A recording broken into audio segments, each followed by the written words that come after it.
పెంటపాడు గ్రామం జూన్ 15న శాసనసభ్యునిగా ఎన్నికైన తర్వాత తన తొలి అధికారిక కార్యక్రమం విద్యార్థులకు పుస్తక పంపిణీ ద్వారా ప్రారంభం కావడం చాలా ఆనందాన్ని ఇచ్చిందని తాడేపల్లిగూడెం శాసనసభ్యులు బొలిశెట్టి శ్రీనివాస్ పేర్కొన్నారు. పెంటపాడు మండల విద్యాశాఖ ఆధ్వర్యంలో ఏర్పాటు చేసిన విద్యార్థుల పుస్తక పంపిణీ కార్యక్రమంలో ఆయన ముఖ్య అతిథిగా పాల్గొని ప్రసంగించారు. అది కూడా ఎడ్యుకేషన్ అంటే ఎప్పటి నుంచో ఉన్నటువంటి టీచర్స్ ఇవాళ తీసేసి మళ్ళీ కొత్తగా అపాయింట్ చేయలేం. వాళ్ళ ఏ సబ్జెక్ట్ ఆ సబ్జెక్ట్ ఇదివరకు నుంచి ఉన్నాయి. మరి పాత 2014-19లో కూడా తాడేపల్లిగూడెంలో ఇంగ్లీష్ మీడియం మేము కొన్ని స్కూల్లో స్టార్ట్ చేసాం. దేనికి ఉపాధ్యాయుల కొరత వల్ల, ఎందుకంటే చెప్పేటువంటి సామర్థ్యం కూడా కావాల్సిన అవసరం ఉంది. మనం ఏదో స్కూల్ పెట్టి ఆ రన్ చేయాలనుకున్నప్పుడు మరి మిత్రులు చెప్పారు, చాలా మన దాంట్లో అంత నిష్ణాతమైనటువంటి ఎంఏ బీఈడీలు బీఈడీలు మినిమం క్వాలిఫికేషన్ తో మనం స్కూల్ రన్ చేస్తూ ఉంటాం.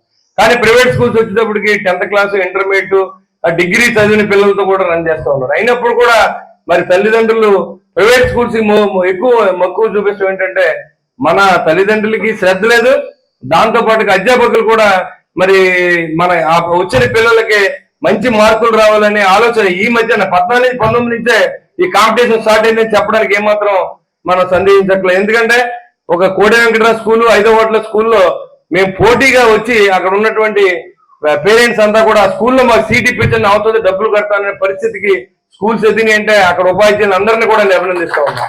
అదే రీతిగా మీరందరూ పనిచేయాలని నేను కోరుకుంటూ ఉన్నా. ఇవాళ పేద ప్రజలైనటువంటి పిల్లలు జాయిన్ చేస్తే వీళ్ళ భవిష్యత్తు పోద్దాం ఈ స్కూల్లో అనే ఆలోచన పక్కన పెట్టి ప్రైవేట్ స్కూల్ కంటే ఎక్కువ మేము డబ్బు కూడా ఇచ్చి మీ స్కూల్లో జాయిన్ అవుతాం విధంగా ఎవరు ఆ స్కూల్ తీర్చిదిద్దారో అక్కడ మాస్టర్లందరూ కూడా సన్మానం చేసి వాళ్ళకి ఇంక్రిమెంట్లు పెంచే విధంగా ప్రభుత్వం ఉండాలని చెప్పి కూడా కోరుతా ఉన్నారు.